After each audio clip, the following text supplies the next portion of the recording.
We're joined now by prison consultant and the founder of White Collar Advice, Justin Paperny. Justin, thanks so much for sharing part of your afternoon with us. What would you be telling Peter Navarro now as he begins his first day of incarceration?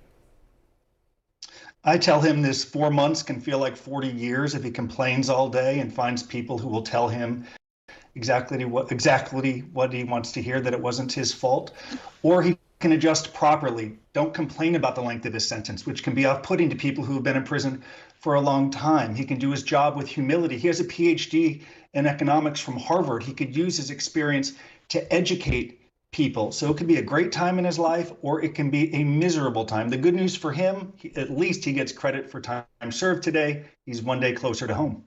That's true. He may not be a household name. He's not really a celebrity.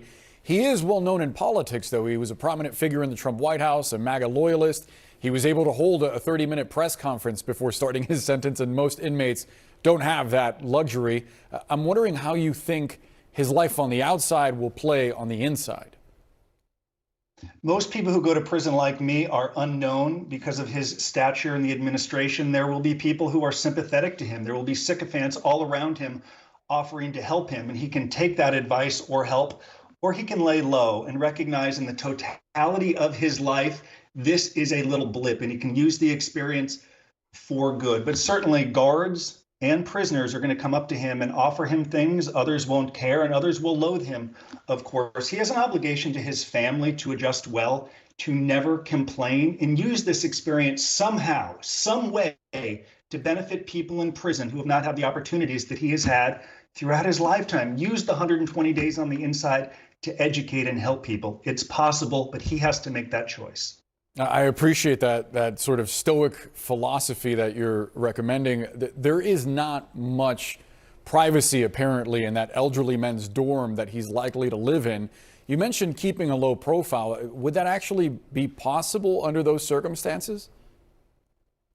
If he chooses to create that profile, certainly he can. When I was in prison, I woke up at 4 o'clock in the morning, so I had several hours alone to think and create and write while the dorm slept. And I would exercise alone, go to the library alone, walk that track alone. And by exercising and working hard, you go to bed earlier because you are exhausted. Or he can do what so many prisoners do, sit in the chow hall and lament and complain. The great thing about complaining in prison is it will eventually be your turn, and there will be others who will be willing to listen to those complaints. The choice is his, but if someone tells you you cannot find respite or privacy in federal prison, that tells me they haven't been to federal prison. If he wants it, he can do it, but it's going to require an adjustment, I think, in his attitude. Again, it is a little blip in his life. Use the experience for good to teach rather than complain, which is what too many new prisoners do. All eyes will be on him. I hope he adjusts properly for his sake and his family's sake. They're watching. Right. You did mention that he will have to find a job while he's in prison. What would you recommend he do? What do the options look like potentially for him?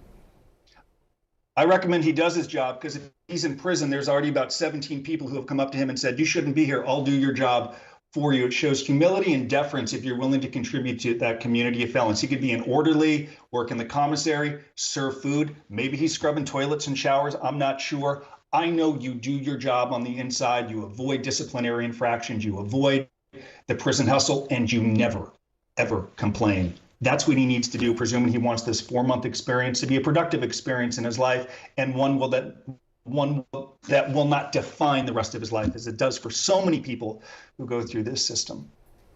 Justin Paperny, we really appreciate an illuminating conversation. Thanks so much. Thank you.